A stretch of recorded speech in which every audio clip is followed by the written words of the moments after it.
can we say hello in the chat? Can we greet ourselves? You can turn on your cameras if you're comfortable doing that. Hello, one and all. Hello.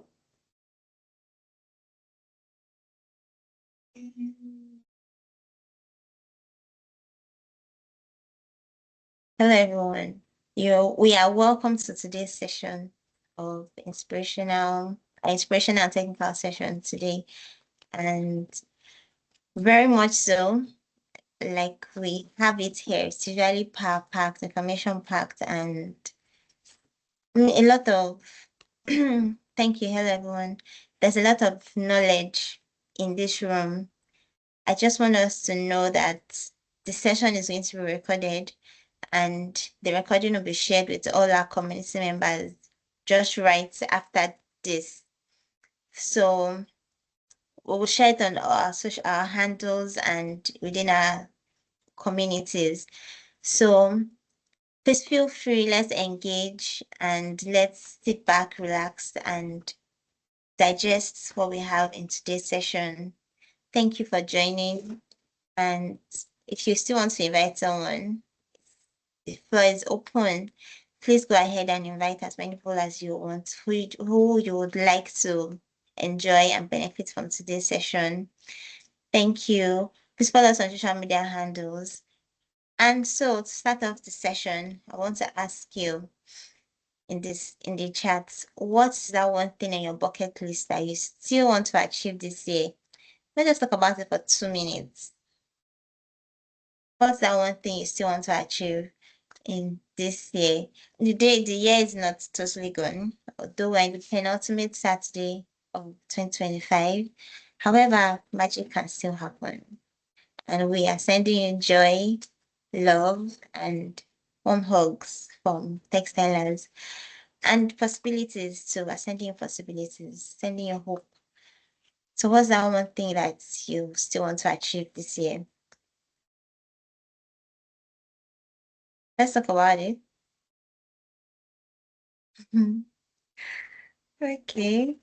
My financial projection that I set for 2025. Mm, still possible. Still possible. I believe it is. For me, I want to visit a holiday. I want to visit a holiday site that I haven't gone to in a while. Take a final certification for the year. Amen. Yes. Do the exam. Thank you for spotlighting this. It's still possible to meet up for the exam for the year. Position myself on how to get the opportunities for the next year. I love this. This is really amazing. Positioning on how to get the opportunities for the next year. We're going to be discussing something that would expand on this conversation later in the session. And so I want us to anticipate. And while we have written these things down, we hope that you would get some more inspiration as the session goes ahead. And secondly, if you are open to turning on your cameras, please change your team's background to a dream place that you want to be. Whether as an astronaut, you want to be in space, you want to be on an island just by yourself, you want to be in a cozy cafe, you want to be in five-star Michelin restaurant. Change your team's background and just excite yourself as we go into today's session. Thank you. Then get some thumbs up for that. Yeah, thank you. And so about TechStylers, TechStylers community was founded mid-30 2022. We're a community focused on supporting women and those that love women who desire growth in technology. We see ourselves as ladies with very important superpower, the ability to use technology to solve real life problems, real life everyday problems. And our vision is to bring more women to technology and empower them through mentoring and trainings. We have trainings every year, all year round. And so that feeds into our mission on supporting women, those that are new in tech career, those that are evolving, those who just want to learn something new. And so we use this platform, especially inspirational session, to talk about life, what happens with life daily, balancing, if there is something like that, balancing life and work, balancing family, and talking with ourselves as ladies. We meet up every last Saturday of the month, and these are social media handles. So this is a brief of our agenda today. Our welcome notes, icebreaker introduction. Our first speaker, Ms. Atinuke, will be coming up right after this uh, this introduction. And our second speaker, our global president, Nihinlola Adeyemi. And then any other further discussions, and we'll close the meeting for the evening. Thank you. So our first special guest is Ms. Atinuke. She's a cybersecurity specialist.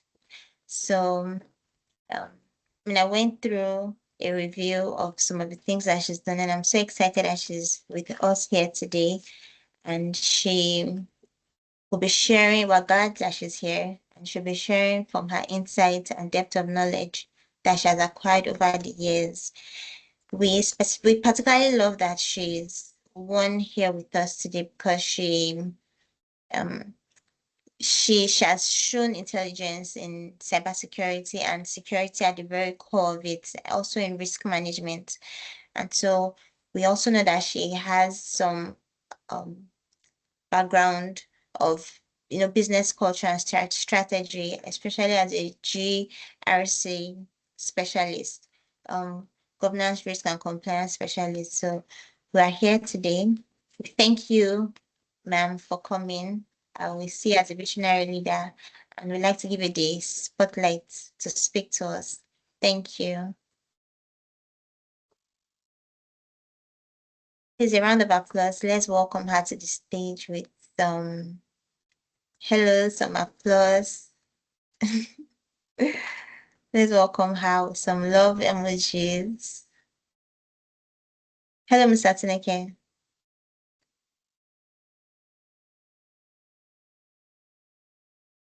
Thank you. Thank you. Can anyone hear me?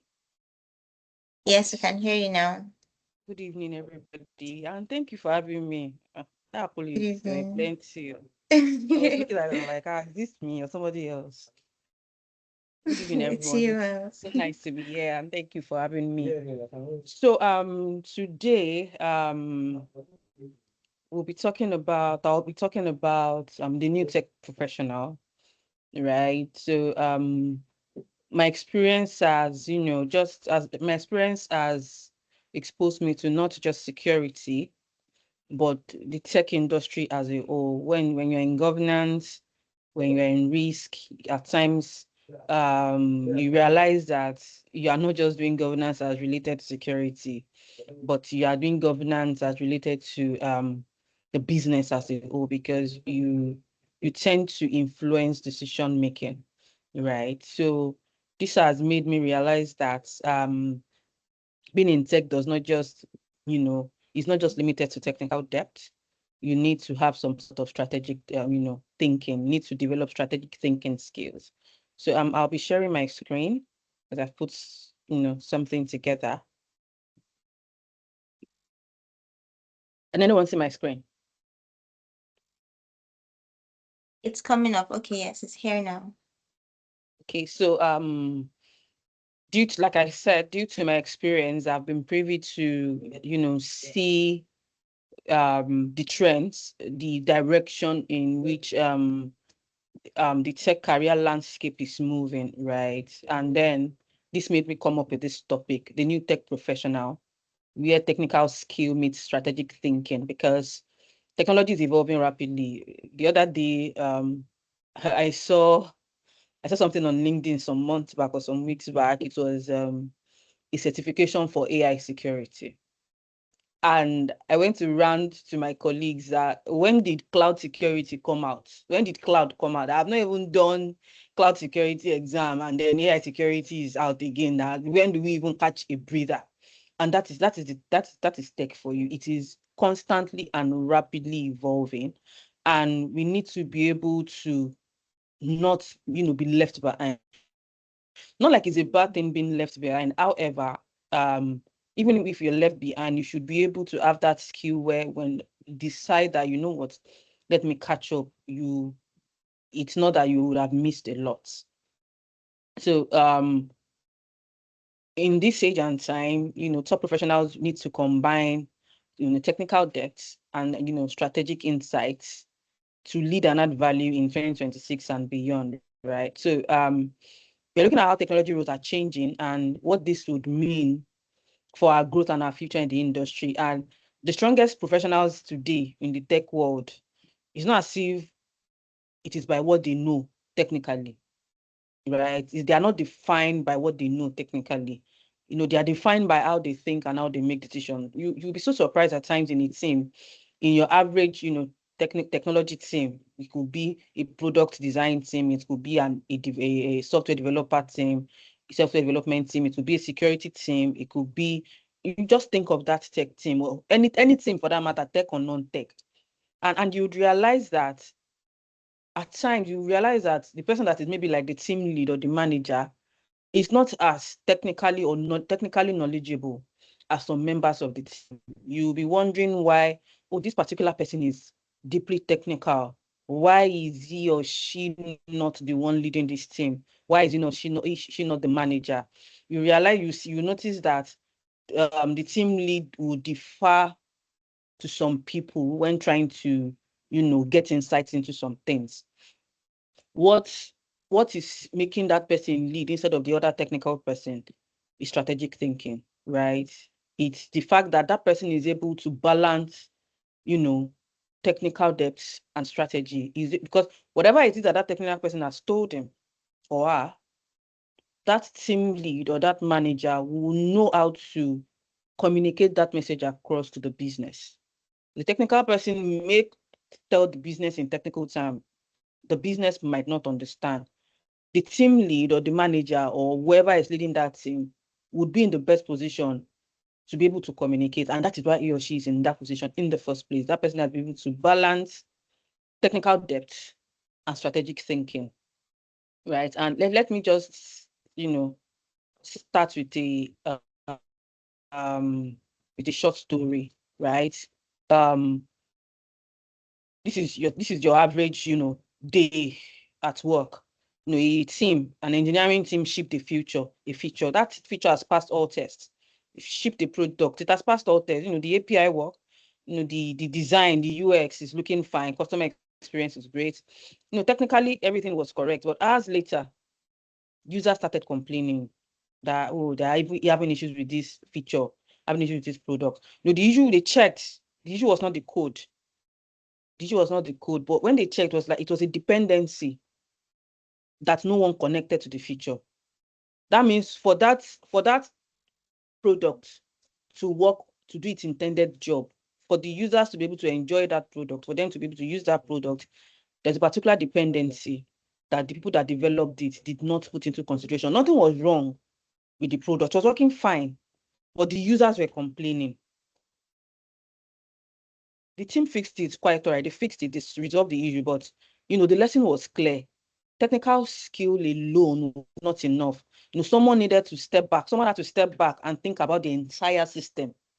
And that's one of the problems we have in tech, right? We usually just, see things one way. Oh, this product it's a very good product. It's going to work. It will solve this issue. You are seeing it from your own perspective as an engineer or as a product design person, as a security person, as a data person. You are not looking at this entire system talking about this product I'm talking about, who is going to be the end user of this idea, who is the management that will approve it. You just have to look at everything holistically, not just from a technical point of view. Someone has to just take a step back from that story and think about the entire system. And someone needed strategic thinking. They didn't there was no strategic thinking involved in that short story I just, said. And this is the shift that we are currently seeing across tech, right? This is the shift we are seeing across, the technology field, right? Technical skills remain foundational. They are important, but they no longer guarantee success, right? Not that you will not grow, but you may not be able to grow at the rate you should grow. And because of the daily emergence of new tools, daily emergence of new tools, daily emergence of new technologies now means that employers value strategic alignments. They want to see that whatever it is you're bringing to the table aligns with the business strategy, right? If any one of you has been in a position where, for me, for example, as a security person, you do maybe when you're doing your analysis or during a review, you realize that there is a problem. And then because of what you know as a security person, because of what I know as a security person, I pitch it, oh, this is what we should do. And then you see that management pushes back, that no, we can't do this and no. And then I will start like, but this is a very good thing now. It will make us compliant. Oh, it is best practice. And management will say, no, this does not align with our strategy. This does not align with the business. This does not align with our environment. So this has made me as a person, before pushing out an idea, before pushing out a solution, before pushing out a process, find a particular standard has said this is how we should do it. A particular regulator has said this is how we must do it. But I'll need to ensure that that thing, is it aligned with the business? That way, in fact, by the time you start doing things that way, before business makes any decision, they want to run it through you. That, oh, this is this thing we want to do. From your perspective as a designer, from a perspective as an engineer, from a perspective as a security person, what do you think? How do you think we can improve this process? They may not come to you directly. Maybe your team leader will come and meet you, and you might not tell those little things when they're talking about promotions, when they're talking about, giving somebody responsibility to do something, when they're talking about maybe starting up a new department and they're looking for who can make this happen. There might be another person that is that is even more technically inclined than you are. But because they know that you as a person, you understand the business, you understand that whatever it is you're doing impacts the business one way or the other. They understand that you understand the business, the strategy of the business. They want to tend towards you. You say, oh, this other person is more technically inclined, he's knowledgeable, but this person, he or she understands the business better. He will be able to translate our needs as a business into whatever it is that they want you to do. And growth roles demands judgment, demands that you have clarity. You are highly, you can blend judgment, strategy, and clarity. It demands that you should be able to blend technical depth and business alignment. And this future impact comes from operating where technology meets organizational goals. The organization is not meant to serve technology. Technology is meant to serve the organization. So whatever it is you're bringing to the table, whatever technical solution, whatever product, whatever it is you're bringing to the table, it has to meet organizational needs. So that's why one of the first things, whenever you get a new job, is your first 3 months, you are using it to understand the organization. And that's why, for example, in this particular standard, there is a 27,001, for example. The first clause, the first requirement of that standard is context of the organization. So that means that particular standard, the way you are going to implement it for organization A is different from organization B. Because of the organizational context. In audit too, it's something that is usually done in audit, right? Before you go ahead and start auditing an organization, whether a technology audit, a financial audit, security audit, you need to first of all understand the organization. And that is from a consulting perspective. Now we need to translate that as what's that name we call ourselves? As solution providers, right? So technical skills still matters, like I had mentioned earlier. Foundational fluencies, the speed resolution, reduce rework, right? If you know what you're doing, it actually goes a long way. Don't get me wrong. You need to ground yourself technically. You need to ground yourself in your field. Everyone in the tech field, and even not even in the non-tech field, in anything you find yourself doing, you need to understand the fluency of how systems behave. You need to understand how data flows. You need to understand how cloud services interact, how APIs connect to products, how automation supports scale. You need to understand these things. You need to ground yourself technically. This knowledge, it helps you solve problems faster. You can't say because you are just a developer, you should not, your own is just to develop. No, you need to have a basic understanding of how product management works, of how product design works. You need to have a basic understanding of the security aspect of it. You need to have a basic understanding of the data privacy bit of it, because of course, the tool you are developing will consume data. You need to have an understanding. You can't say, oh, data privacy is not my problem, it's for the legal guys. Let the legal guys, let them sort it, or let the security guys sort it. No. Because if you have that basic understanding of how the whole system, or how the whole ecosystem works, it makes your job easier. It shouldn't be that you develop something, or you create something, and then because you didn't have a grasp of a particular component in the pipeline or in the system, you'll be able to break it down and start all over again, or you spend the entire life cycle of that product debugging. It gives you the how, right? Technical fluency gives you the how, but the industry expects you to understand the why. It is not just for you to say this, the organization or the industry or the business needs me to develop this.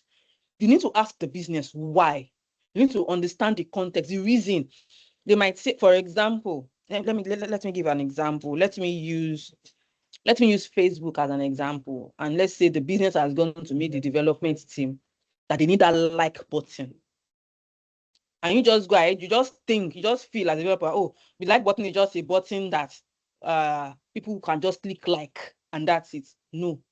You need to understand, you need to ask the business, why do you want this? What do you want to achieve by this like button? That gives you context. That helps you to develop a tool or a product that the business would actually get value from. Now, imagine you didn't ask, and then at the end of it, you develop it, and then the business pushes back and that, no, no, no, no, no.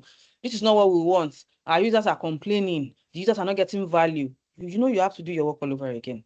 But by the time you understand the why, it reduces the time you use to do your work.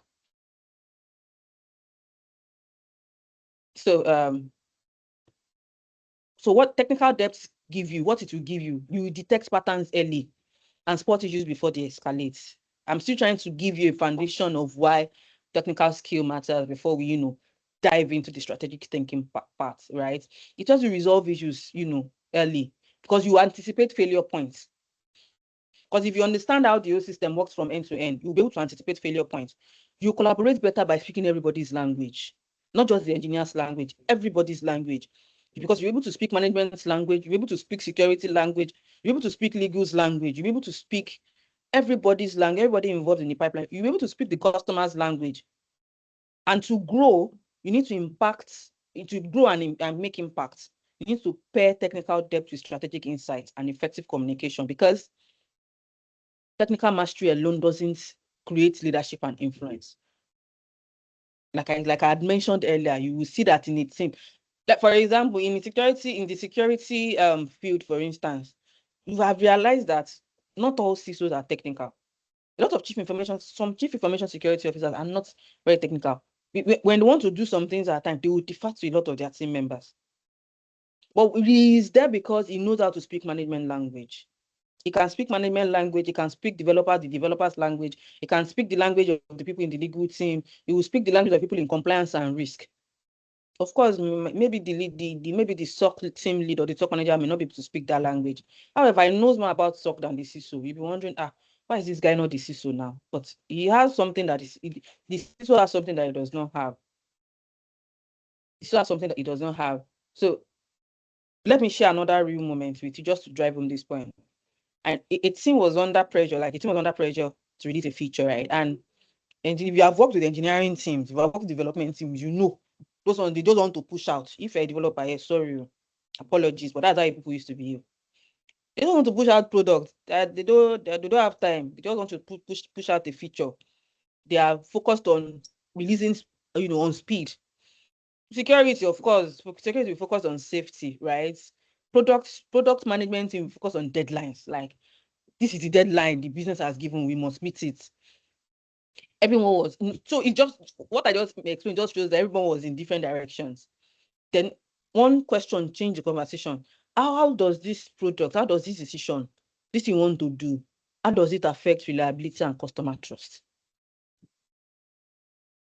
You see, it created alignment. Everybody, with that question, everybody will be aligned. Now, the engineer is not just looking at speed again, he's looking at this product I want to create. How does it affect reliability and customer trust? The security engineer is not just focused on safety, he's not just focused on meeting compliance, compliance requirements. He's focused on how does this affect customer trust in us? How does it make us reliable? Right? This is strategy. It's not a title. This is basically strategy. It is the ability to link our technical work to business outcomes. That is business outcomes being revenue, reliability, customer trust, user experience. So we need to be able to link what we do to business outcomes. We need to be able to tie what we do. I know that the culture around us is that I just want to do my work and go. Right? If it is just that kind of mindset, you may not quickly grow in your career with that, because the business would know. Whoever is the decision maker would know that this person is just there to just do his work and go. Right? This person just do his work and go. So it would impact how you work. You may not be given more responsibilities because of that, because you'll be seen as someone that does not understand the business. They need somebody that would take the business as their own. Fine. At times, business can be quote and unquote selfish. You just want to meet the bottom line. But I need us to realize that whatever we are doing in a place of work that we are doing it for ourselves, right? And you need to be able to understand the business you are in. You need to be able to understand it because it helps you gain more experience. And when you move somewhere else, it's transferable knowledge. Now imagine you are a compliance person in a bank, and then you just want to meet compliance requirements. You are not looking at how it aligns with the bank. If you get to another bank, that gap would show. But imagine that you are in that bank, you were able to align compliance requirements as a compliance person to the bank's, strategy, to the organizational requirements. By the time you move to another organization, it may not be a bank, it may be a fintech, it may be a regulator. That is transferable knowledge. It may even be another industry entirely. It may be consulting. But because you're already you have built that skill of aligning of aligning your job with what the business wants, it would really easily come in handy. So strategic thinking matters, and you need to focus on why, right? Focus on why, like I had mentioned in my earlier. Focus on why. You need to link technical work to revenue, trust, and system reliability. This has been what I've been mentioning, right? You need to make decisions with long-term consequences in mind, not just immediate outputs. You need to weigh trade-off. In business, technically, you need to weigh trade-off, speed versus stability. You need to look at innovation versus cost. You need to apply this mindset across anything that it is you do, in your job, in your career. You need to be able to blend both worlds together. You need to be able to think about the people you respect. You need to be able to think about every stakeholder. Think about the people you respect in your field. Just think about them for a bit. Think about them. And they may not always be the smartest coders. For those in the engineering, they may not be the best designers. They may not be the best, they may not be the best at what they do. But they are the ones that understand the system. They understand the system. They understand the business. They communicate clearly, and they stay calm when things break. Because I can tell you for sure, things will always break. Yeah, that is it. Things would definitely break. You need to be able to blend technical skill with, strategic judgment. And this combination usually makes them stand out. If you look at people that are business leaders, that are leaders in the industry, There are people that have been able to combine technical skill with strategic judgment, right? And it makes them stand out. So let me give you I like using stories to drive home points. Imagine a data pipeline like that keeps failing every night at midnight. At a particular time, it fails. At a particular time, it fails. Everybody check their corner. The developer check their corner. Security check logs. Everybody, we're checking servers, queries.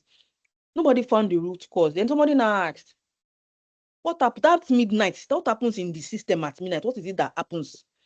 And that solved it. They realized that a cleanup job caused the resource spike. It was not with the database or the cloud, it was the system. Problems always cut across domains, and that is why you don't just look at your job in silos. It is working. I realize that working in silos in tech is a very big issue. It's a very big problem in governance. I'm in governance, and I know working in silos is a very, very big problem because everybody just wants to do their job, and it causes issues for people like us that wants to ensure that there is visibility from end to end. And when you work in silos, it makes you do double work. I've realized it. I'm speaking from experience.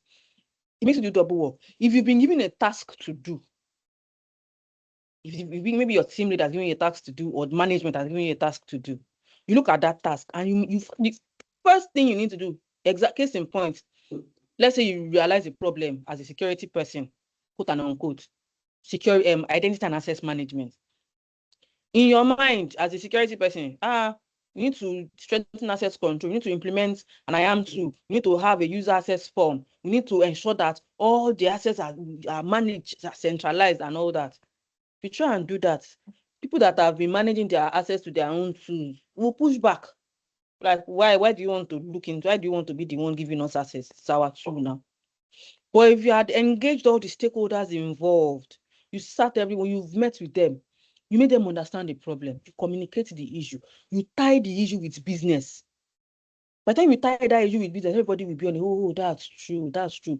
Okay, if you don't do it this way, oh, we would lose money. Oh, that's true. Oh, if you don't do it this way, this is what will happen.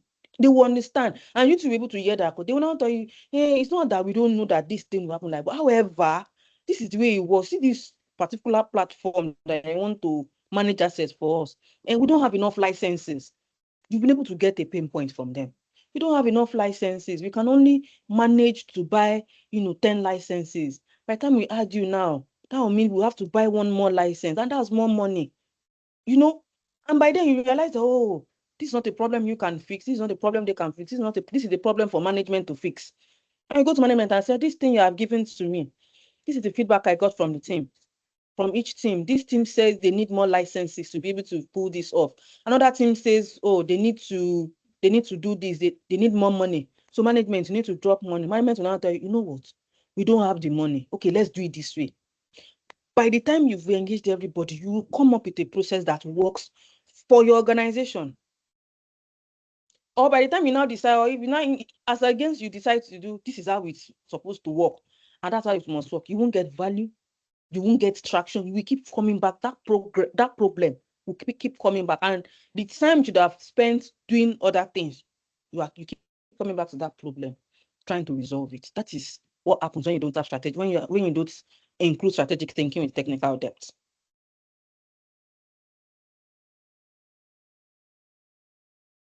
In practice, strategic thinking, what it does, you become a decision shaper to increase influence. You help shape decision. You may not be the decision maker, but you help influence decisions. You now realize that your opinion matters. I don't think if anybody has been in a position where their opinion does not matter, that thing can really, really hurt. Or where they just throw work for you, own is to just to work. When they're having important discussions, you are not involved. But when you have strategic thinking, you become involved in decision-making discussions. There are some things that when they are doing it, you may not be involved, but whether they like it or not, it will pass, you will get insights. Strategic thinking helps you understand the team's and company's objectives. It helps you map technical decisions to business outcomes, not just tasks, right? It helps you prioritize work that advances strategic goals. and it helps you frame proposals in terms of impact and trade-offs. Imagine you are trying to, you need a tool to make your work faster. By the time you are proposing it to management, you won't just be saying this is what we need to, because you understand strategic thinking, you'll be able to tie why you need that tool to the business, and it would help the business respond to you faster. Let me give you an example from my own experience. When I was in finance, when I was in, at a particular job, whenever we need money for a project, I do call it, personally, I call it, we go and beg for money. So we go to management, senior management, CFO, people that are in charge of, disbursing funds. We'll go there and present our project. We go there and present our project, why we need that money, and etc. etc. So that particular day, I'd seen other people come and present. I saw them reject some people's proposals, told them to go and redo it. Immediately I got there as to present it was to request for funds for a consultancy project, right? We needed to certify to some standards, to some ISO standards. And immediately I got to the front and started my presentation. In fact, I had not finished speaking when the CFO said, "Oh, security people, people want to do certification." They were the ones answering their questions by themselves, because those before me had aligned that project to the business. They were like, if you don't do this thing, CBN will fine us. If you don't do this thing, our customers will not, trust us. They were the ones, they did the presentation for me, technically.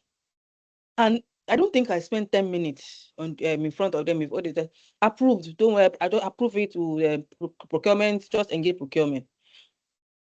Whereas in that meeting that day, I saw people down, people's proposals turned down for lesser amounts, because they were not able to convince management how that aligns with the business. That is what strategic thinking does, being able to merge technical depth with business outcomes, with industry outcomes.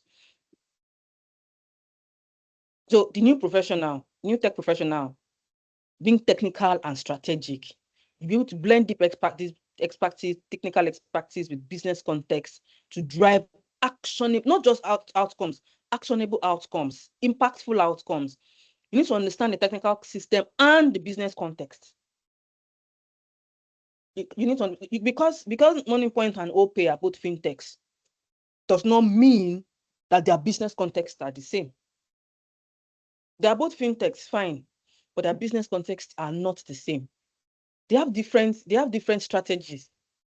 They have different vision. They have different mission. You need to be able to align the technical system to that. You need to be able to explain solutions clearly for actionable outcomes. You need to be able to prioritize tasks based on impact and visibility. You need to be able to earn trust by connecting tech choices to business value. And you need to be able to lead conversations proactively. When the business sees that you are proactive and not reactive, they tend to look at you in a different light. So one of such ways to do this is systems thinking. I've gone into the how of getting into strategic thinking.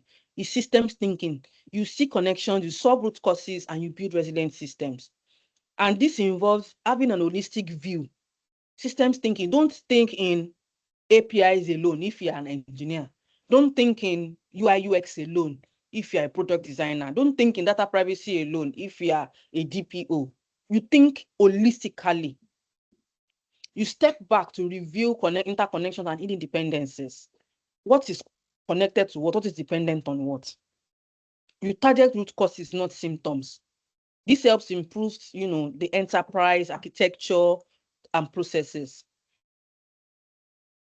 You drive robust solutions better and better technical decisions. And the outcome is faster problem resolutions, scalable designs, reduce risk.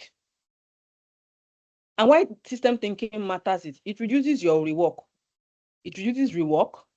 It improves reliability. It enables strong product decisions with holistic trade-offs. It differentiates experienced practitioners core to technical maturity. It will differentiate you. Imagine going for an interview and the way you are speaking, you're not just speaking technical. You are being able to, whatever questions it is that they're asking you, you are aligning it to the business. You are aligning it to the business. It will differentiate you from another person that is just speaking technical. So it's a core differentiator when you have systems thinking. Another thing is risk awareness. You need to be able to ask the right questions, to prioritize. This helps you to reduce surprises and earn leadership trust, right? Because every technical decision introduces risk. In fact, technology is a risk. Technology in itself is a risk.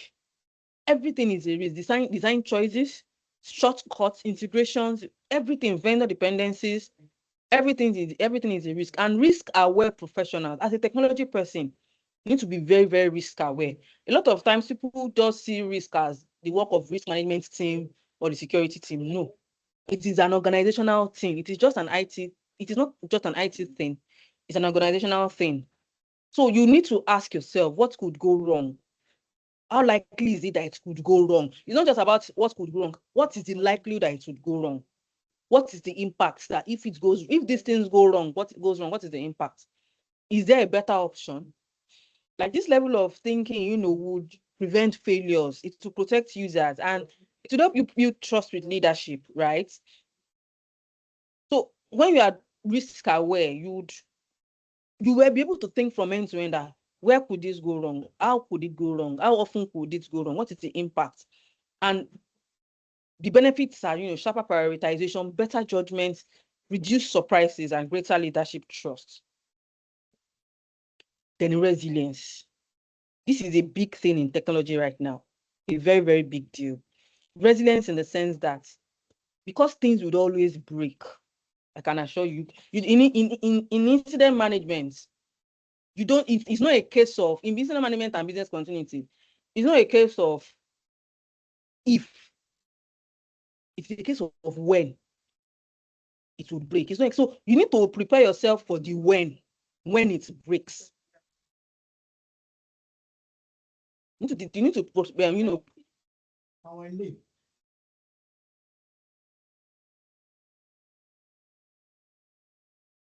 apologies, please.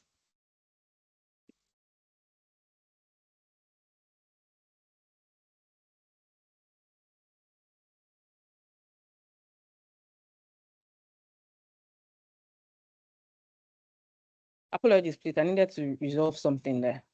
So resilience is thinking in the event, not or if, like I said, when it comes to resilience, it's not a case of if, it's a case of when. Like, accept that failure is inevitable. Even in career, accept that failure is inevitable. Accept it.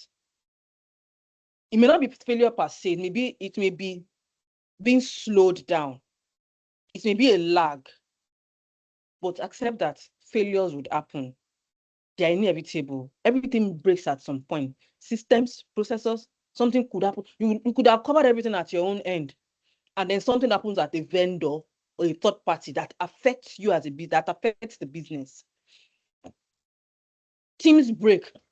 You could see a team that were a team of 10 individuals, and all of a sudden you find out that they're a team of 2. What happened? I've seen cases where a whole team resigned at once, like a whole team resigned at once. Assuming the business did not have a backup plan, a contingency plan, or there's something in HR that they call succession plan. Assuming it had not been planned for, that such a team, and it was a critical team, such an organization there's already problem.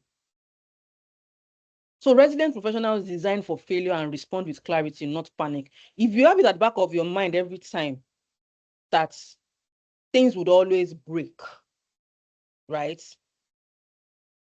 You would, whenever you are designing a process, whenever you are designing a product, whenever you are designing a tool or whatever, you would have it at the back of your mind. In the event that this breaks, what is the backup? So when it does break, you will respond with clarity. You would approach it with clarity. You won't panic because you already had resilience thinking. You already had systems thinking. And it would help you to escalate appropriately. You will know who you should speak to. Instead of speaking to your colleague, you will know that you are supposed to go and meet your team lead. You're supposed to go and meet the CEO. You know who the appropriate person to speak to. And to be able to contain incidents fast when you are thinking resilience, when you have resilience at the back of your mind, and to help you minimize impacts by protecting the customer, protecting the business, and ensuring business continuity. Like, so this shows what resilience looks like. It's you prepare, respond, recover, and communicate appropriately, right? Practical components every tech role uses to protect stability and trust. That means whatever field you are in, you need to be involved at every step. So for it, whatever it is you do, there are dependents, there are stakeholders. You need to understand, the process flow from end to end, not just the one that concerns you. Communication. This is very, very, very, very important. It is important as a tech person. It is important. Because whether you like it or not, you are going to get to management one day. And management only listens in naira and kobo, in dollars and pounds. You're going to get to management one day as a career person, except you don't have the dream of getting to management. That's fine. We all have different dreams. But if you have that dream of growing,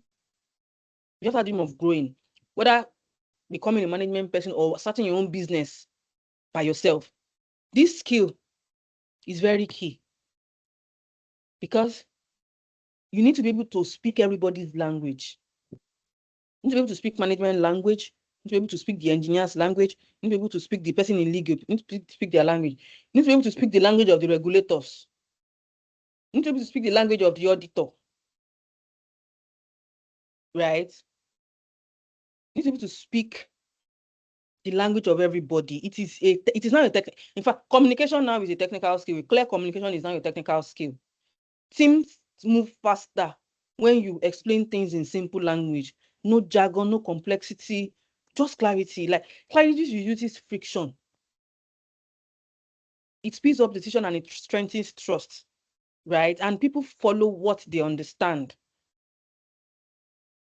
People follow what they understand. Collaboration too is another skill you need.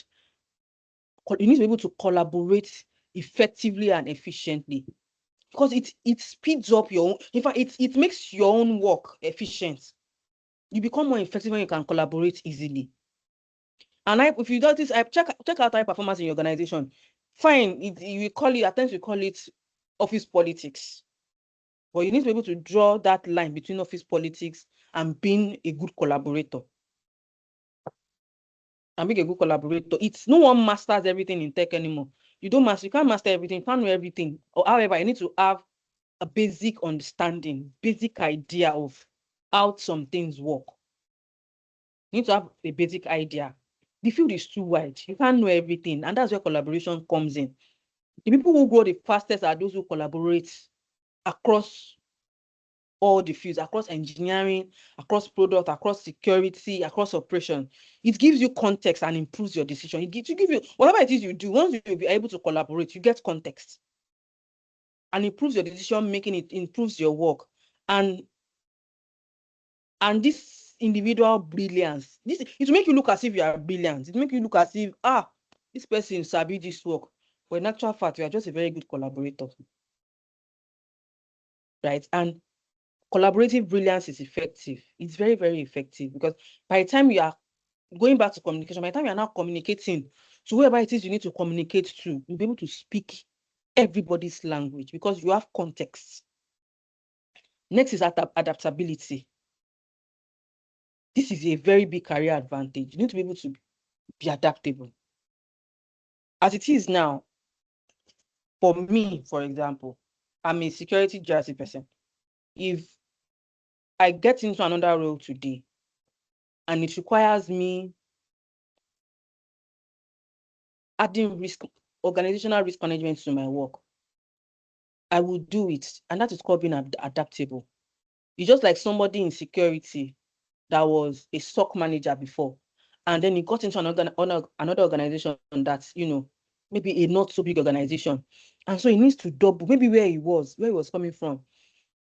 They had a SOC team separate. They had a threat management team separate. They had vulnerability management team separate. And then he gets somewhere and needs to combine all these three. That is being adaptable. Or he gets somewhere and then maybe the organization is just trying to certify to a standard, and then he has to add governance work to his work or her work. That is called being adaptable. And then he say, oh no, I cannot do this. I cannot do this work. This, that. That person is not adaptable, and it would affect your career. It will affect that person's career, because the more you grow in career, the more some additional work adds to your work. You may not be the one doing it per se, but you may have to collect reports from people doing that task and then interpret it. If you are not adaptable, you would struggle. Adaptable professionals stay relevant and competitive. Adaptability makes you stay relevant, right? Being adaptable is not a clear advantage. Now, look at tools you used a few years ago. Some of them are obsolete, some evolved, some were replaced by automation or AI. And this applies to us as human beings too. If you are not adaptable, you could get replaced. You could go obsolete. The industry rewards people who learn fast, stay curious, and adjust quickly. Adaptability matters more than memorizing whatever it is that maybe you memorize a whole stack, a whole technology stack. It matters more. And adaptability makes helps you sustain career resilience. Like I mentioned, resilience area.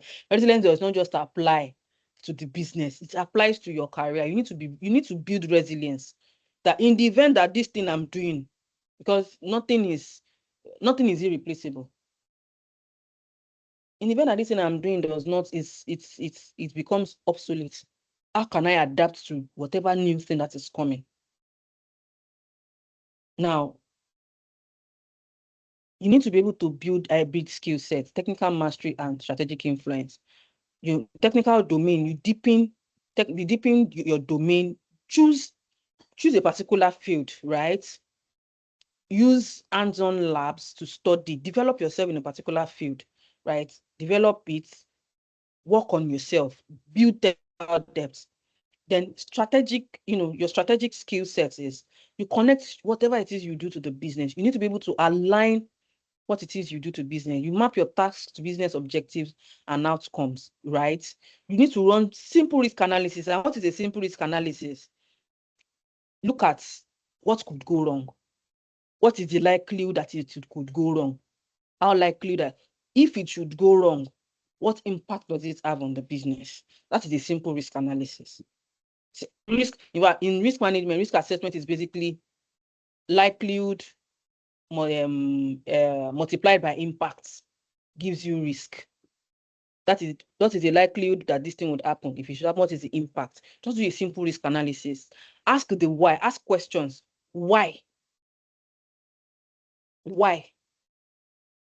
So understand business goals and connect your work to real outcomes, right? You need to then, for career growth, you need to document your journey.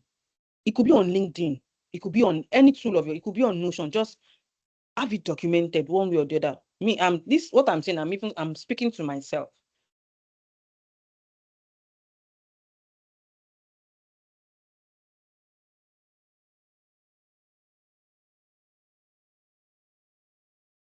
Speaks to us, or find a way to document your process, document decisions, explain problems in simple language, even in your job too, right? Whatever it is you're doing, document it. It could be a single, it could be on your notepad that you could always come back to. And make sure that anything that involves cross-functional effort, if something is crossing your table, if it's crossing your desk, get involved in the process from end to end. Not just that it is when it gets to your desk, that is what concerns you, and then when it leaves your desk, that's it. No. Show interest. Let it be that from the beginning, even maybe when it gets to your desk, you are not involved in the beginning, and then it gets to your desk. Show interest. That, oh, where is this coming from? How did we get here? Where is it going to? Right? Develop calm judgment and you can seek projects that stretch both your technical and strategic sides. It doesn't have to be in your current role. It could be external projects. And these steps makes you valuable across any tech role. Let me reiterate that again. For technical growth, pick one area and go deeper, right? If it's security that you want to go into, pick security, pick a part of security, go deeper. However, ensure that you understand the dependencies surrounding that area you have picked. You don't have to master it. No, don't get me wrong. Just have that basic understanding of it. Practice for aligning it with strategic growth, practice risk thinking. Ask more why questions. Understand the business you are working you are with. Every business differs. Just make sure you have an understanding and align what you do to the business goals. And then for your career growth, document your journey, document decisions, learn to communicate clearly, and make sure that you join efforts or projects that cuts across different skill sets, different departments, different work areas. This will make you very valuable. This makes you resilient. It makes you a resilient professional. Finally, the future belongs to hybrid professionals. That is the truth right now. Technical skill alone, it will boost you, but it may not get you far, because this influence requires judgment and clarity, right? The future of tech is not a case of technical versus non-technical again. No, it requires both. Technical depth helps you to build and fix, right? It helps you to build, it helps you to fix, it helps you to build processes, it helps you to create. What strategic thinking does, it helps you to prioritize, communicate, and influence. It is one thing for you to build. It's one thing for you to create, but you need to be able to communicate what it is you're doing. You need to have resilience. You need to have systems thinking. You need to have adaptability, to complete the picture. And when you grow these skills together, you move from execution to influence. You become the kind of professional the industry depends on. This is the new tech professional, and this is where strong future-proof careers are built. You need to be resilient. Resilience is the thing now in career, not just tech, basically. In whatever it is you do, you need to be resilient. You need to be able to adapt easily. We are in the new world of AI. We are now in automation. Everything now, there's an AI element. We need to be able to adapt to this new age, such that whatever it is we are doing does not become obsolete and they say, oh, we need to let you go because what you can do, AI can do it faster. I don't know if there are any questions. Thank you so much. I mean, I was just writing notes and getting a couple of Right? No, I feedbacks. can see my slides. You don't have to write more. No, I mean, from how I can hear it in one way in connection to what the slide has said. So we really thank you. We'll take questions right after the next session because we have another session that has to do also with strategic thinking into the coming year. So, I mean, these topics blend so well. The flow blends so well, so much so that we are happy and we are grateful that, first of all, you have taken us, Mr. Atinuke, on a journey of embracing technical depth and strategic thinking to influence and to shape long-term success. Because I mean, who doesn't want long-term success in their career? All of us here do, and another reason why we are here today.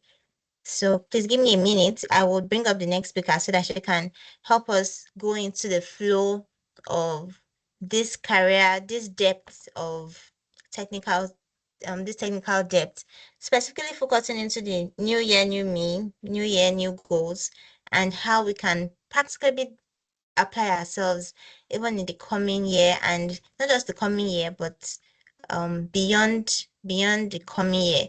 It's particularly saying the coming year because a lot of us are looking at, oh, what's going to happen in the next year that we are going into. And so wants you to know that in TechStylers, we got you. We got you, a community that is here for us to thrive together. And Mr. Atinuke, thank you so much. Please stay on the call. as much as you can. We have a few questions. We have two questions. One has been responded to, the other hasn't been responded to, and would really love you to please share your insights with us with regards to that particular question that has been posted in the chat. Or you could also respond in the chat if you're comfortable doing that. We wouldn't mind also, just so the person can have an immediate response to their question. Thank you so very much.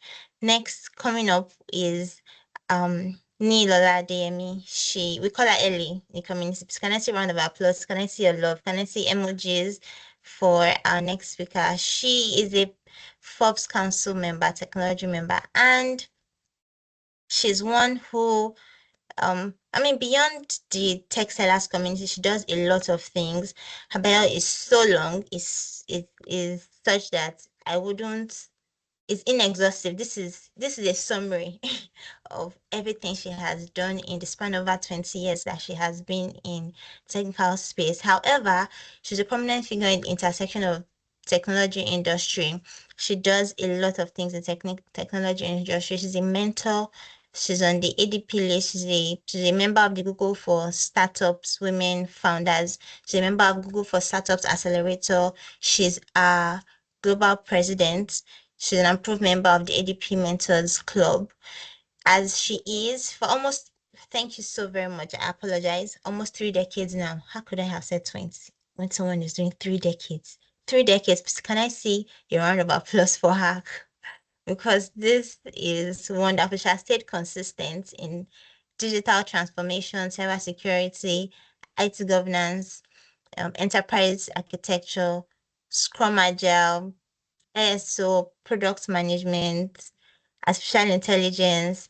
Just like the first speaker has said, there is a lot of emergence happening in technology, and Nilola has stayed in the C-suite space in this technical. She's not just a technical person, but she's also a soft skill person who is able to bring these dynamic relationships together in business and technology.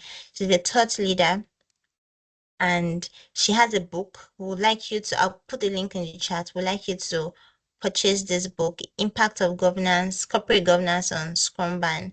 The book is available for every one of us. And the book is a comprehensive exploration of how effective governance frameworks can enhance the implementation of the Scrumban methodology within organizations.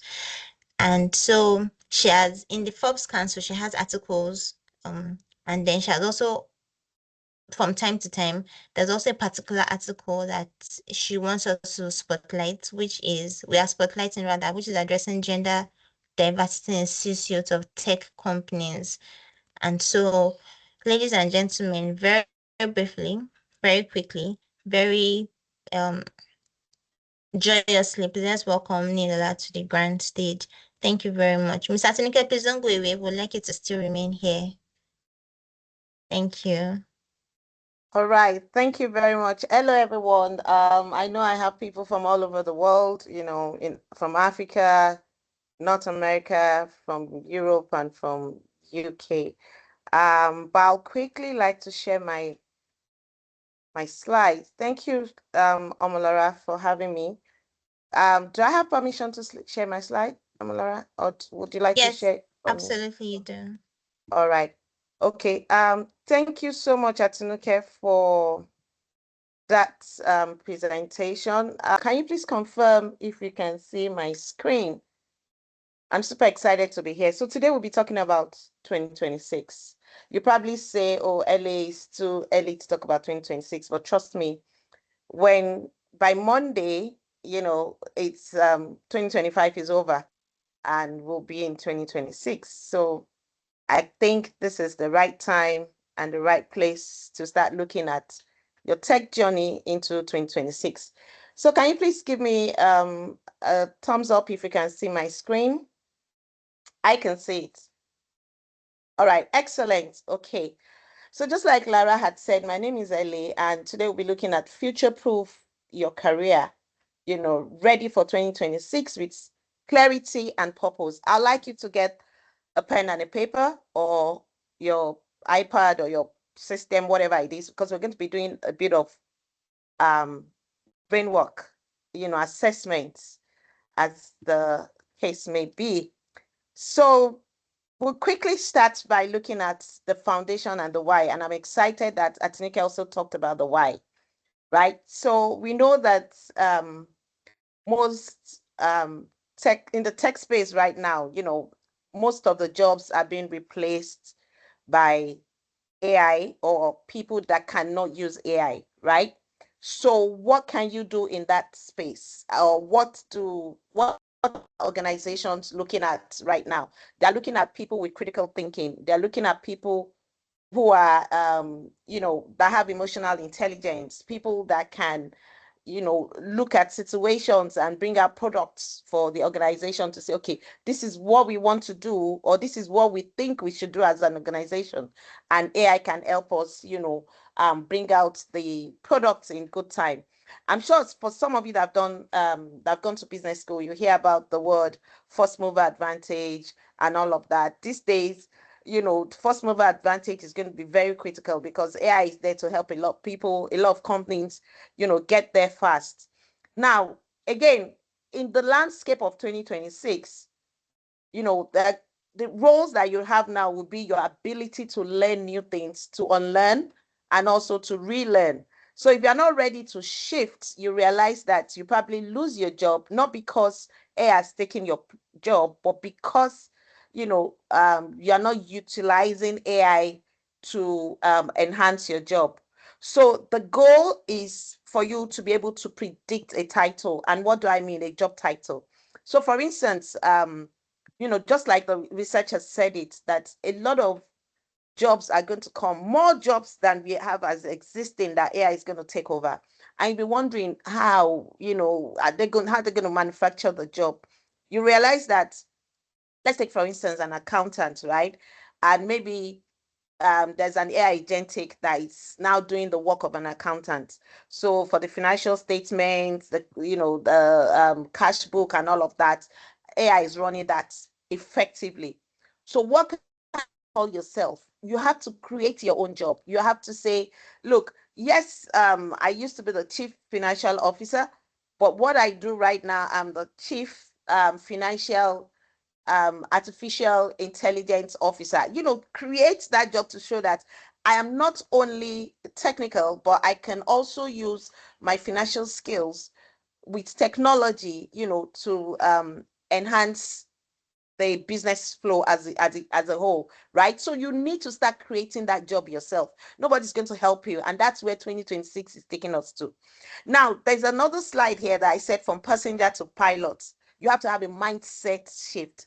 There's nothing like, oh, I'm sure when you saw my bio, you saw a lot of domain. I've been in IT, and that's why, sometimes when I introduce myself, I say I am the tech octopus. You know how octopus has many hands and all of that, because I've been in quite a number of domain. And that's where you're going to be going forward, because you can afford to be in one domain and say, oh, I'm the master of this domain, I'm the alpha and omega of this domain. And so, whatever I say is final. AI is good, is here to tell you that, you need to shift aside because we want to take over. I tell you a quick story. So I saw something online just before the meeting, and I've been doing a lot of research around AI agentic. AI agentic, basically, what it does is it makes autonomous decision. So what do I mean?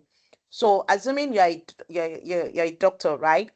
And you know that a patient comes to you and says, look, I have all the symptoms, right? And obviously, by the time you guys, I mean, I apologize to the medical practitioners that are here. By the time you put it in your, like we say it in tech, in your template, it tells you exactly what that symptoms, the disease or the sickness that symptoms is showing, right? But for AI agentic, it will tell you the sickness or the disease, whatever it is. It will give you the solution. It will tell you if you need an urgent surgery or whatever it is that you need, or you need to be referred to, another specialist and all of that. And that's what AI agentic does. And let me shock you. So we're going into the era that even when you say, you know what, I think this AI is scary for my department or for my organization, let's tone it down. Because AI has that ability to store memory, right? It's not going to turn around and keep that um LLM that you've put inside the AI. So let me break it down. It to put all the data and information you put in that particular AI, keep it somewhere, right?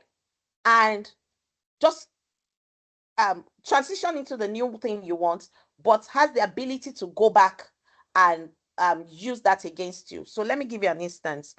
You will probably have a smart home, right? And you've put all the smarts, you come in from your phone, you can switch on everything in your house, everything is working. And you say, you know what, I think this AI is getting into my privacy. I want to reduce the smartness. Don't forget you've put the smart device in your room and everything. AI can actually at some point, AI is going to use that information against you and blackmail you. That's the area we're going to. So are you prepared for that era where AI will use whatever tool, because especially AI agentic, to blackmail you? So your goal is to have that, mindset that, okay, now everybody's saying I have to use AI in my role, right? Am I ready? Am I thinking of how AI can use this to blackmail? And that's why there's something called AI ethics, right? Which again is another role. And it would be nice for a lot of people to start looking at that. So you need to go from being reactive to being proactive, right? You need to start thinking ahead of the machine as the case is going into 2026, right? And this is like, it has to be like an intentional growth for you. This is what I need to do. Otherwise, you'll be left behind. Otherwise, you find out that you can't cope. I mean, a lot of people are saying, oh, AI is making life easy for everybody, is making tech easy. But at some point, at the rate at which things are changing and, there's a lot of initiatives and innovations coming up, it will be a lot difficult for a lot of people to catch up. And it'll be sad if you can't catch up. So that's why continuous improvement, continuous learning is very important. Now we'll go quickly to the 3 pillars of intentional growth, and that's where we're going to dive into today. And the 3 pillars are the clarity, inspiration, and action. I need you to get that down. Those are the things we're going to talk about. So clarity is, where am I going to? What is my destination from 2026 and above? Do I want to get into this crazy tech space with everything that is happening, or do I want to just sit back and just wait for the machine to take over and destroy the world, like they always say? Anyway, so that clarity is very important. Inspiration is, what do I need? What gas do I need? Or what battery do I need for this journey? What do I need to step out and be outstanding or intentional, or not allow AI to take my job or to replace me? Or how can I use AI as my personal assistant, as my tool to better myself and my company, right? And the third one is action, where the intentional steps, to get there. What am I doing to get there? Am I just sitting back and hoping that I'll get someone to come and spoon feed me on what's going to on in my tech career in 2026 and beyond? So let's go to clarity. Here I said clarity isn't about strategic plan. Oh, I have 5 years plan and that's it, and I'm going to put it there and look at it every day. Yes, I need to have my PhD in the next 3 years. I need to get this in the next 2 years. I need to learn AI and all of that. That's not clarity, right? It's not about, oh, these are my core values. This is who I am. This is who I want to be and all of that. It's not about your strengths. It's more about your strengths, right? Rather, it's more about your core value and the impact they are going to have on yourself and also on people. So what are your values? What do you want to be known for? What do you want to be identified with, in 2026 and beyond? Do you want to be identified as a medical doctor that is using the AI tool, to maybe attend to more patients, or making life easier, or using the robots to do more surgery, and getting better results, or doing more research? Or do you want to be known as a pathologist that can come up with different disease and discover so many things, different aspects of your career, right? And it's your compass when the map is unclear. So that clarity of where am I going to is what you're going to have as your compass. So you need to have that goal. When they say you write your vision on the wall, you need to write it on your post-it. You need to write it on your wall and say, this is where I want to be 2026 and beyond. And I always tell people, gone are those days when you say strategy is between 3 to 5 years. No, strategy is evolving. So it's now. You don't at this time and age, you don't have strategy for like 3 years. It doesn't work.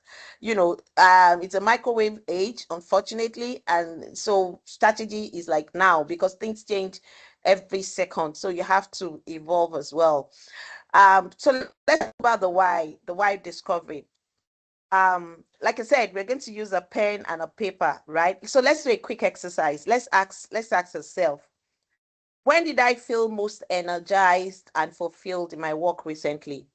Was it at the peak of a project? Was it at the end of the project? Was it when I got an award? What is that special point in your life that you felt, look, this is it, I'm seen, I'm appreciated, I'm excited, and all of that. You need to write that down. That might be your clarity going into 2026, right?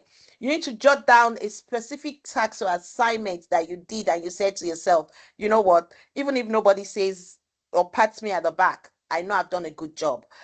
I've just discovered this medication. I've just discovered this way of solving issues, or I've just discovered a product for a particular country that I think they need, right?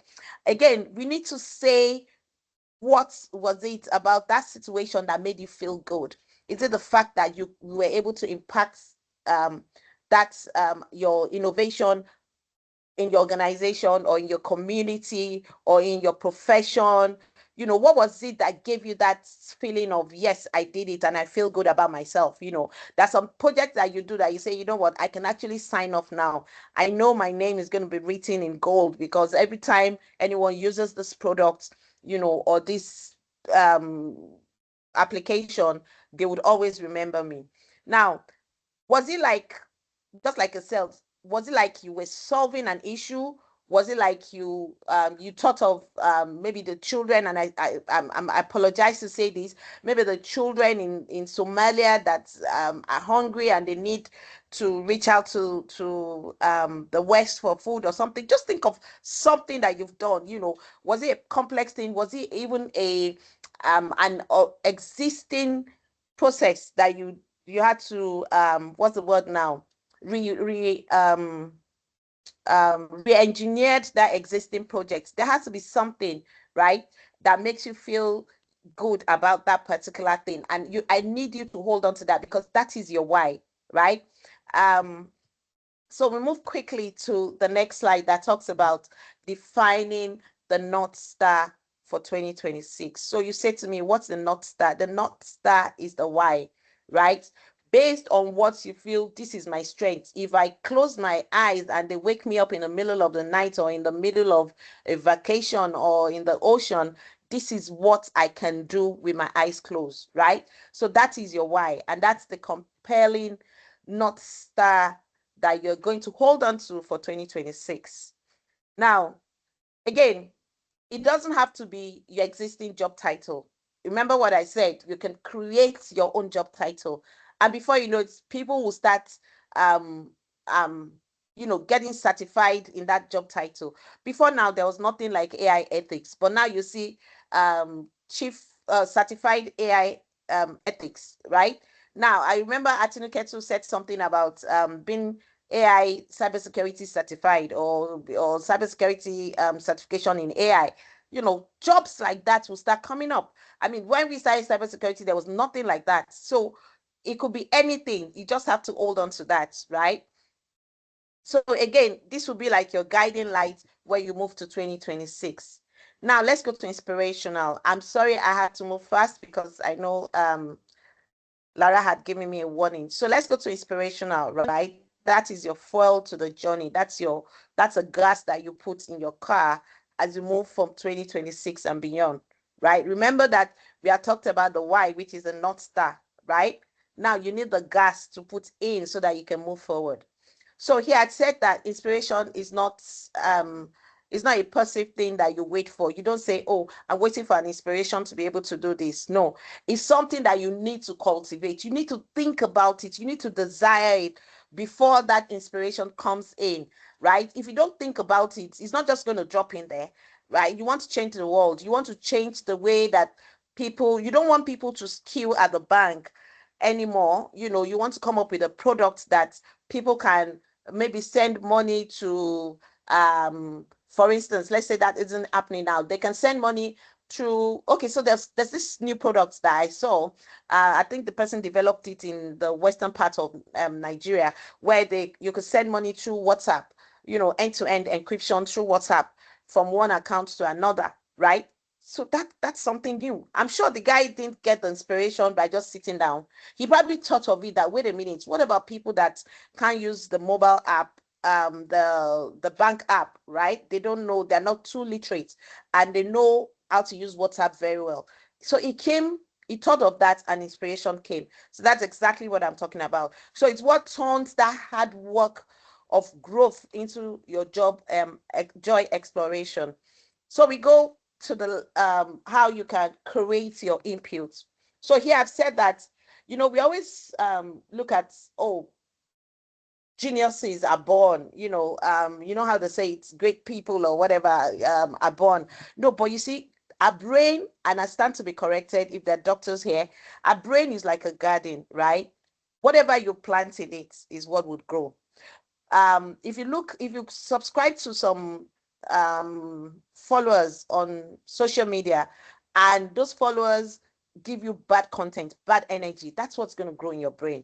If you watch a horror movie at night and you watch it consecutively for like a week, everywhere you go to, you'll be paranoid, you'll be scared, you'll be anxious and all of that. So you need to guide your mind and know what is there going forward in 2026. Who do I want to follow? What do I want to consume to be able to be relevant in 2026? Are you consuming things that will make you anxious? Are you consuming content? Are you following people that would inspire you to move forward? You need to challenge, yourself to say, okay, 2026, who is on my LinkedIn that I need to delete? Who do I need to follow? Who is on my Instagram, X, whatever it is that I need to follow people that are futuristic, people that have plans, people that think forward thinking, people that are looking at technology and how it can help them, build or have a smart city wherever they are, right? Listen to podcasts that would elevate you, not podcasts that would bring you down. I'm not saying you shouldn't know what's going on around you, but don't pay too much attention on negativity, because that's what's going to come out. That's what you're putting in the garden of your brain, right? And you need to also learn. I like the fact that, Atinuke had said that if you're a developer, you should learn about product management, project management, security, and all of that. Learn about other people's field around you, because it will help you become a complete person. And remember, look at all the domains I am in tech, just because I also want to be able to speak as an authority in those places. So we go to how you build what I called a someday list. I know a lot of us will probably have a to-do list and all of that, but there's something called a someday list, right? It's like a living document of your skills, the technologies you have, the projects that you've done and all of that. Just have that list. It helps you also, it motivates you to want to do more, right? So someday I'd like to learn something. I'm sure some of you know about quantum computing. Someday I'd like to learn AI cybersecurity. Someday I'd like to learn, medicine. You see people at the age of 60, they probably say, look, I'm going to nursing school, and they've never been in medical field for all their life. So you have to have that your someday list, like a bucket list, of something you want to do. I know at the beginning, Lara had said, oh, I'd like to go on a vacation before the end of the year. Just have a someday list, whatever you want to do. Do you want to contribute into the open source? Do you want to, whatever you want to do, just make sure you have that someday list, because that would guide you into 2026 and beyond. Now, let's go to the final one, which is action. The action here, I call it the gentle push, right? So we have talked about clarity, we have talked about inspiration, and clarity and inspiration are absolutely useless without action. Because if you have the clarity, yes, this is where I'm going to 2026 and beyond. Yes, this is my inspiration, but you don't have the action, you just have it there, and nothing's going to happen. And it's not going to work until you push, right? So the thoughts of preparing for 2026 can be very overwhelming. After this, you might say, oh gosh, why did LA talk about this? I just want to enjoy my Christmas. Why is she bringing up 2026? But that's the reality, right? So you have to start facing 2026 before you get into the Christmas mood. Now, the key is to break down all your, actions, your clarity, and your inspiration into tiny little pieces. Again, you have to be very intentional. It can be very overwhelming. I said to myself, I want to start a podcast. I want to start a YouTube channel. I have so many things I've written down that I want to do that's in my bucket list. But I've not been intentional about it. So it's not about you alone. I'm also speaking to myself. I've not been intentional about taking the steps. And I promised myself that, look, next month is my birthday. So I said, for my birthday month, and I'm going to start, one, I'm going to start in my bucket list, start taking 2 hours walk every day. My bucket list, I'm going to start a podcast. I'm going to bucket list, so be intentional, but take it one step at a time so that it doesn't become too overwhelming, right?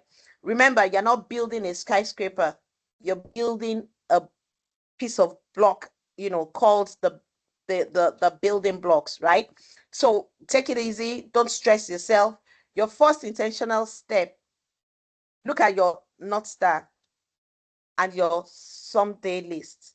Put them together. That's the why list and the someday list, right? What is one tiny concrete action that you need to take in the next 7 days? What's that low hanging fruit in your wide list, right? In your someday list that you need to do? Like, for instance, my low hanging fruit is I need to start going on walks, right? I realize that I'm obese. I need to start. So that is a low hanging. I don't have any excuse. I have my sport wear, I have my trainers, I have everything, and I can do that in the next 7 days, right? Spend 20 minutes watching a tutorial on YouTube. If you don't learn, you gradually die. I tell you, I'm not a medical practitioner, but from the research and what I've read, anybody that you see that is always into continuous learning live longer. I'll take, for instance, for those of you that are in Nigeria, look at Wole Soyinka, Professor Wole Soyinka, look at Akitola Williams, he died at over 100. The moment you start using your brain and learning something every day, you just get younger. I dare to tell you my age. I'm sure a lot of you will scream. But you see, it just makes you younger and you want to know more and you just refresh, and it's addictive. So take 20 minutes every day out of the time you use on your screen to learn something new. Message one person on LinkedIn. You could do that once in a month and say, hi, I like what you do. I like to be in your community. Would you like to mentor me? And if the person says no, so what? Move to the next person. Follow people, right? And look at your LinkedIn page as well. Come 2026, rewrite it. Ask AI to help you write it well. If you feel it's not positioning you to where you want to be. So look at that as well. Now, the compound effect of all the small and tiny pieces that you're putting together, yeah, is the consistency of your action in how you want to build the future. If you don't put all this together, how do you want to build the future? It's just going to be like another year that would come and go. Yeah, so a recap of all I've said is their community, TechStylers. I know we've talked about a lot today. We've talked about Atinuke's session. This is my session on how to move to 2026. We need to move from being in a reactive mode to a proactive mode, right? Don't sit back and say, you know what, even if you do it, the economy is not smiling, but people are still growing in the same economy. So you have to have that mindset of being proactive. You need to define your clarity, through the North Star, which is the why, and found inspiration by doing what, by creating your input, what you're putting into your 2026, right? And you have to be committed to your action. Take that step. Again, remember, don't rush it, one step at a time. And again, you have this framework, you don't have an excuse. All you have to do is build that confidence in yourself. Say to yourself, you're going to have the someday list. You're going to start the someday list today, and you're going to have your North Star, and that 2026 is going to be better than other years that you've ever lived. Um, so who are you? You are the chief architect of your life. Nobody can do it better than you will. Nobody would love you more than you love yourself. So remember, the future is not your destination. It's not a destination that you arrive at, right? It's a reality that you need to create. Don't just sit down and say, oh, my future, whether I do anything or not, I'm going to get there. You need to create that reality, right? No matter the environment you are, you need to create it. So one intentional day at a time, say to yourself, this is what I want to do today. I'm taking 20 minutes of today to give to myself and do something productive to myself. You have the clarity, you have the inspiration, and you have the power to take the action. Thank you so much for listening. I remain your humble global president of TechStylers, and I'm hoping that you bring one person next time we have inspirational month like this, and I'm open to question and answer. Thank you for giving us a wonderful and creative, supportive 2025. We look forward to 2026. Thank you. Over to you, Lara. Thank you so very much, Ellie. Thank you for um, bringing both topics to such a beautiful symphony where we can relate in technical terms and in personal terms. We appreciate you. Thank you, everyone, for listening. Thank you for your time. Thank you thank you, Atinuke, for staying till this time. I saw your chat. That Ellie is not alone in the work.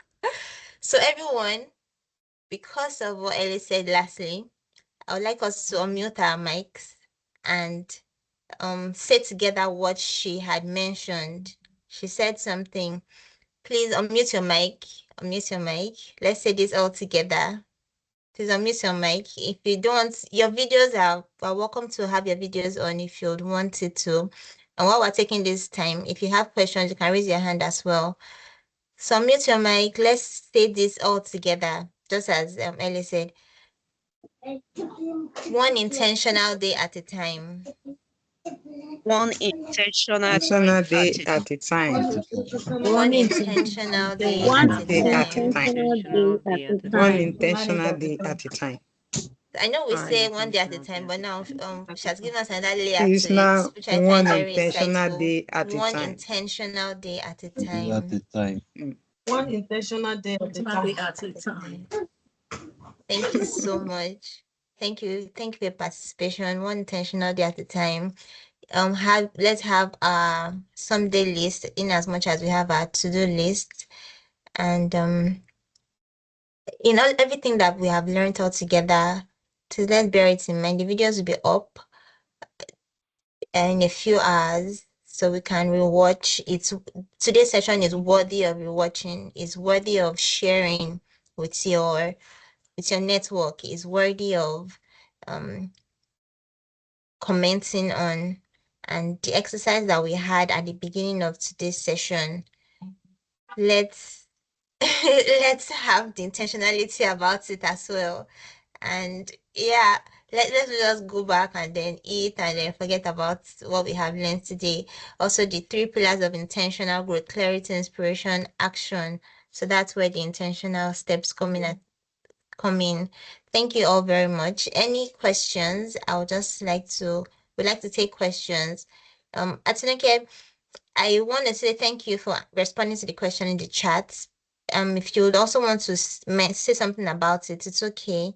To now is the time. If you still want to maybe expatiate on what you had mentioned before, otherwise, I'm sure that will be fine with that response that person has gotten. I think I would just like to expand on it, No, it's or fine. that's fine. I think, yeah, no, I think that's quite except the person who asked the question? UB. The Oh, person UB, you'll be do you need more explanation?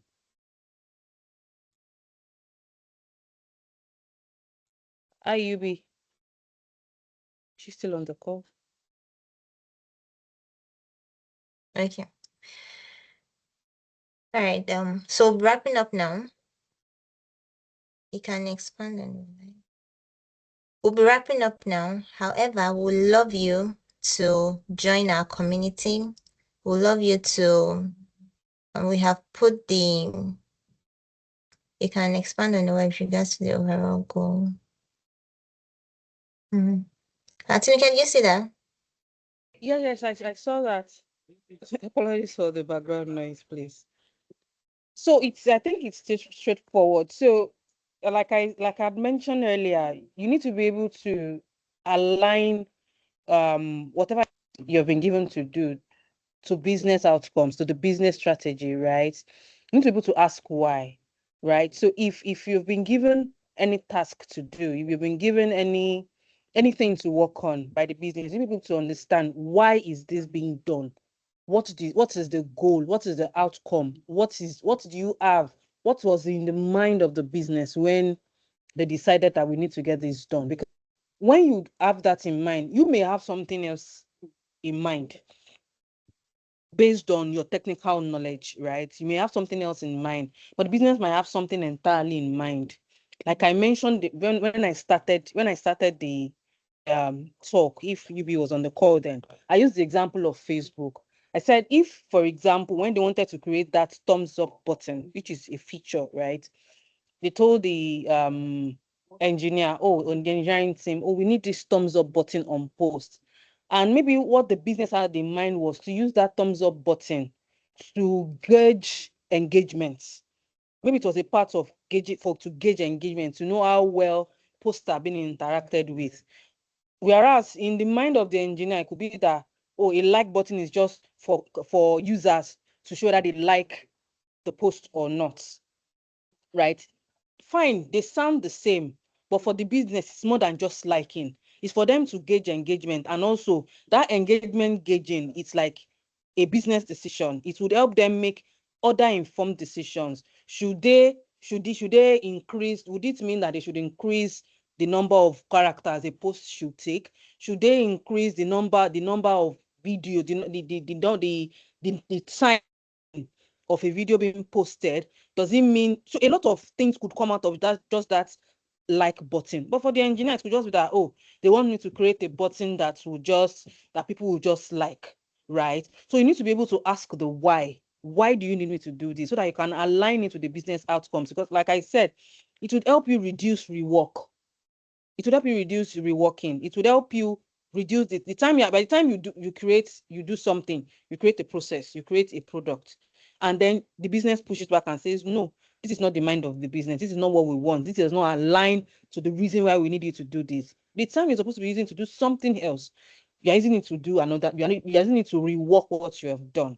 So it makes you understand the mind of the business, the reason behind it. It makes you understand what should be prioritized. For example, in security now, we have what we call the CIA triad, secure confidentiality. Those are the basic. That's the basic. That's the backbone of security: confidentiality, integrity, and availability. Now, case in point, Jumia app and Access Bank app.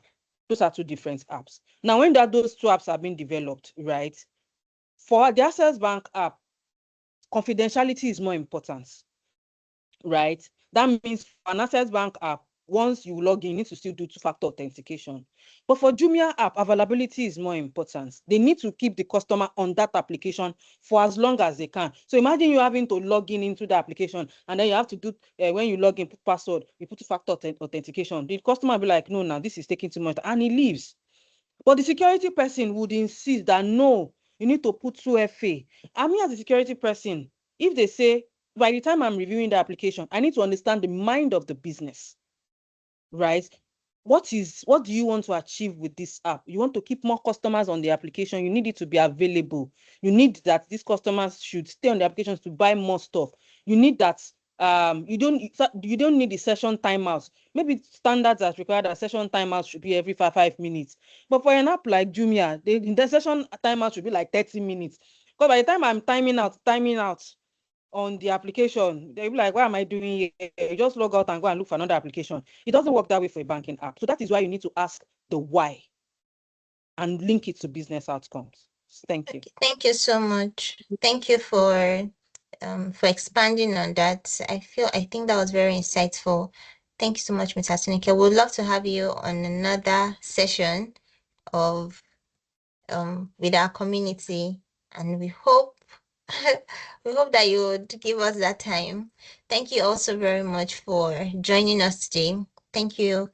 Please follow us on all our social media handles. We have LinkedIn, and also very important, follow our speakers so that we can engage more with them as much as possible. Thank you so much, everyone, for your evening, for your day, for your time. And we sincerely appreciate you and say thank you. Enjoy the rest of your evening, your morning, your afternoon, and the rest of your weekend. We'll see you again soon. Please stay in touch with the community. Join our community, stay in touch so that we can let you know all our activities and programs, just as today's very, very, very wonderful session. Have a good evening. Bye. Yeah, thank you all.